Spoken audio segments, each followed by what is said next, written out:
They were found, not in the way we prayed for, but something was found just off a dirt road near a forgotten wooden bridge. Not far from home, not far from where the questions began.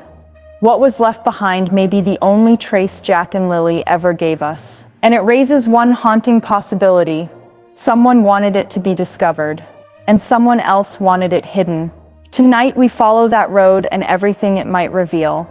Before we dive into this, kindly subscribe to our channel if you believe in fighting for justice. We've just crossed 2,000 subscribers, all because of your support, and we need that same energy to reach 3,000, then 5,000, and then 10,000. So go ahead and drop your DNA on that subscribe button, because wherever you are, the day this vision is fulfilled, I will send my appreciation straight to you. Let's keep building this community that fights for justice together. They were found. Not by the RCMP, not by drones, not even by the countless search teams that combed the woods for weeks, but by a local man walking a dirt road just 5 miles from where Jack and Lily Sullivan vanished. A road without a name, a bridge that doesn't appear on most maps. He didn't set out to make history that day. He wasn't looking to find anything, but what he stumbled upon has shaken everything loose. A child's jacket torn at the shoulder, a patch missing, and nearby, something else. Not debris, not litter, not wildlife remains, but something deliberate, delicate, human. And from that moment, the question was no longer where did Jack and Lily go? It became, why were they left there? Because where they were found tells us far more than we were ever supposed to know. His name hasn't been released. For his safety, we're told. But the community knows. He's lived in Pictou County for over 30 years. Works in forestry, quiet man, doesn't post online, doesn't crave attention. But on that Tuesday afternoon, something didn't sit right with him. He told investigators the ground felt disturbed. The way the gravel shifted beneath his boots. The way the tree line curved unnaturally near the bend in the trail. And then he saw it, half buried, faded, a child's windbreaker, light purple, with what looked like a missing patch. He didn't touch it. He backed away slowly, and he called it in. The dispatcher paused before responding, because the coordinates he gave matched a location already flagged in early May, where a metallic sticker had been found, shaped like a silver badge. This wasn't coincidence. This was the point everyone missed. And now we're circling back to it, with eyes wide open. When the call came in, RCMP didn't rush.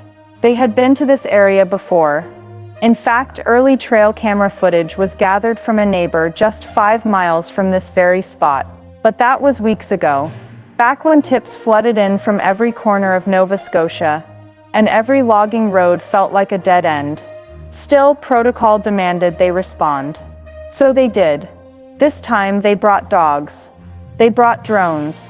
And this time, they stayed. Because what they found beneath that dirt road wasn't just a jacket. It wasn't just coincidence. It was presence. Tire tracks faint, but fresh, broken branches. And something half sunk into the mud near the bridge's edge. Small, soft, and unmistakably man-made. Nearby, there was a pink and blue garment, small enough for a child, but unclaimed.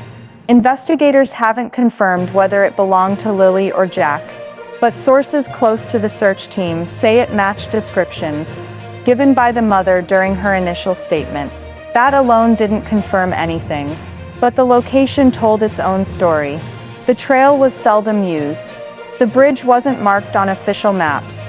And more importantly, it wasn't included in the RCMP's original 5-mile search radius. Which now raises the question, why not? This bridge, if you can even call it that, is nothing more than 2 logs lined with weathered planks.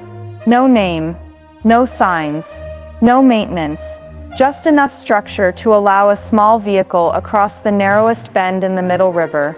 To the untrained eye, it looks like a shortcut. To those who've lived here long enough, it's something more. The path runs behind a series of closed-down cabins, structures used decades ago for youth retreats and seasonal logging crews. Now, they sit abandoned, rotting, quiet.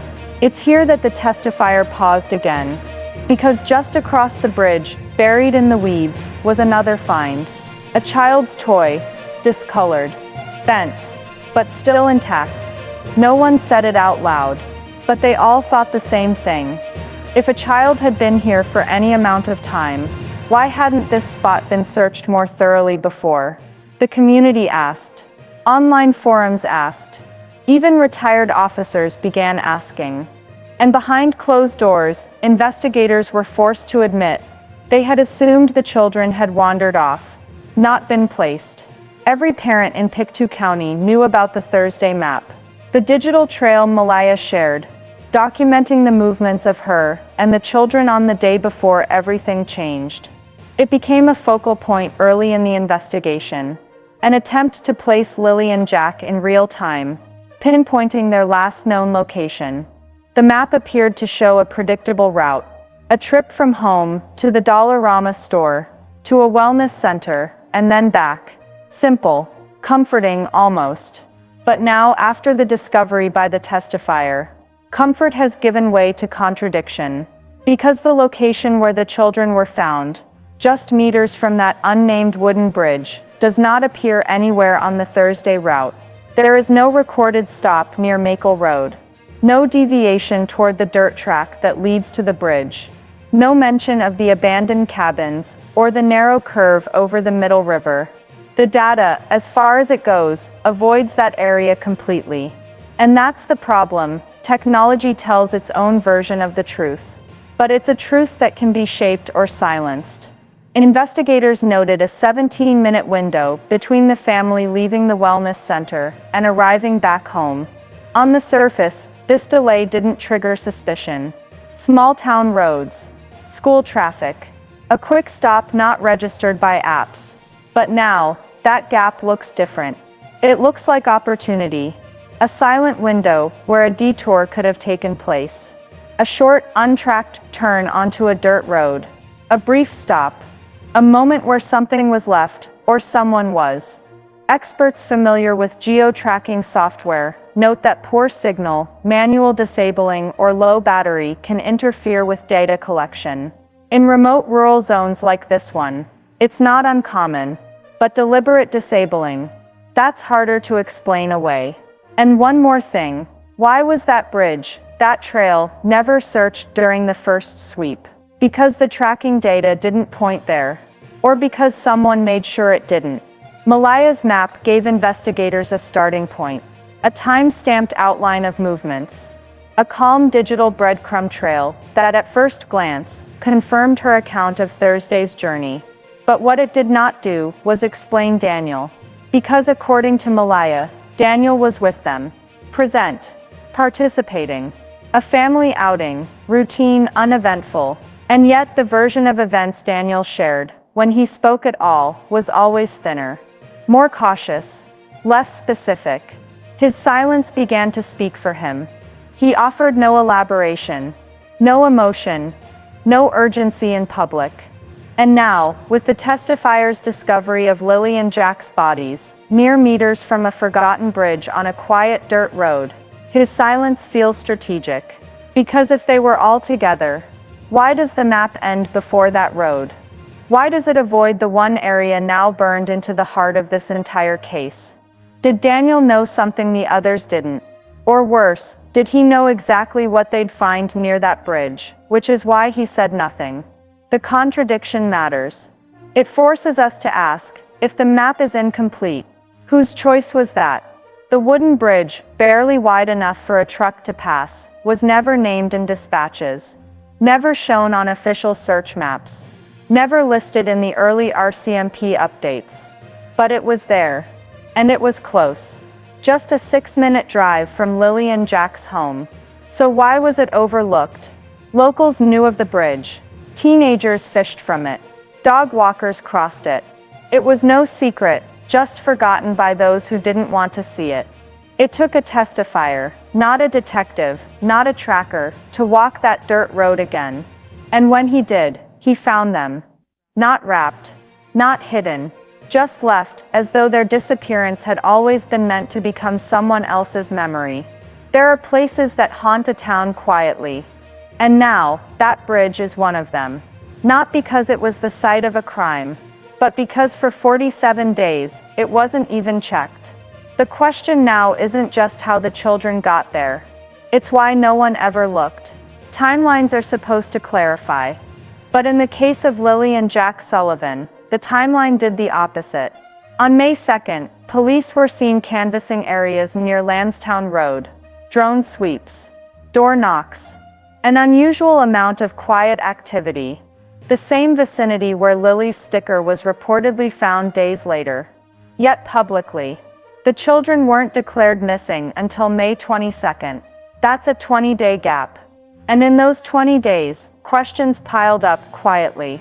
Why were search crews already operating near the unnamed bridge weeks before the Amber Alert was issued? Why was that specific footpath, a forgotten stretch of terrain, already flagged in dispatch recordings? And if the RCMP had that data, why wasn't the public told? We know now that a testifier, not the RCMP, found the children. But it's what that person wasn't told that matters most. He wasn't warned about the area. He wasn't informed it was a zone of interest. He was, in his words, just walking where nobody else had looked. That's not a search failure. That's a communication choice. And it implies something chilling, that between May 2nd and May 22nd, something shifted. Not in the evidence, but in what was allowed to be said. There's something chilling about silence. Not the absence of noise, but the absence of action. The delay in securing trail cam footage, 20 days. That's how long it took for investigators to collect the footage from the property, 5 miles from where Jack and Lily disappeared. 20 days, in a case where every hour mattered. Where the difference between a clue and a memory fading forever could be measured in minutes. Why did it take so long? By the time the footage was reviewed, whatever it captured had been buried beneath speculation, weather, and time. And yet, it was that footage that finally redirected focus to the unnamed wooden bridge. The same bridge with no GPS trail, no digital footprint, nothing. According to the shared map from Malia's phone, the children's route on Thursday was well documented. From home, to Dollarama, to the wellness center, and back again. But the road to that little wooden bridge. No data, no detour, no trace. It wasn't just a misturn, it was a blank space in the data, and blank spaces don't happen by accident. Could the GPS have been turned off? Was it a signal issue, or did someone intentionally remove a portion of that digital trail? The absence raises a larger question: why search that bridge at all? If officially no one had gone that way? If the trail cam footage didn't exist? If the metallic trace hadn't been found? Would they have even looked there? Or would Jack and Lily still be classified as simply missing? Sometimes the truth doesn't break through sirens or headlines. It whispers. From the edge of a quiet dirt road. From someone who'd seen too much, and waited too long. We now know that Jack and Lily weren't discovered by a sweeping RCMP operation, or a high-tech surveillance system. They were found because someone, a local, stepped forward. He wasn't a lawman, he wasn't a reporter. Just a neighbor. A neighbor who had kept something to himself. According to sources close to the investigation, the man referred to only as the testifier had passed the wooden bridge multiple times in early May. Each time something felt off. The disturbed dirt, the odd placement of debris, and a scent faint but unmistakable, carried by the wind and buried beneath the trees. But fear and doubt kept him silent. Until the news broke about the metallic object. Until the RCMP quietly marked the area. Until the whispers got too loud. He came forward, not to be a hero, but because the silence had grown heavier than the truth. And what he pointed to wasn't dramatic. It wasn't cinematic. It was a shallow embankment, just past the bridge, partially covered by leaves and old branches. That's where they were found. Not placed with care. Not hidden with skill. But discarded. The children that had become the faces of a community's grief were right there, where they had always been, just waiting for someone to look. They were found. But it didn't feel like closure. It felt like an accusation against every silence, every hesitation, every door that didn't open when it should have. The discovery of Jack and Lily Sullivan, near that nameless wooden bridge, wasn't just a turning point. It was a reckoning. The trail cam footage? Delayed. The GPS data? Incomplete. The perimeter search? Conveniently missed the very spot where they lay. The bridge was close. Too close. Yet for weeks, authorities circled around it, as if proximity meant irrelevance. And the community, well-intentioned, but afraid, kept their heads down. Everyone was waiting for someone else to say something. To do something. To be brave enough to name the quiet. But bravery came from a man who had no badge. No press credentials. Only a burden he could no longer carry.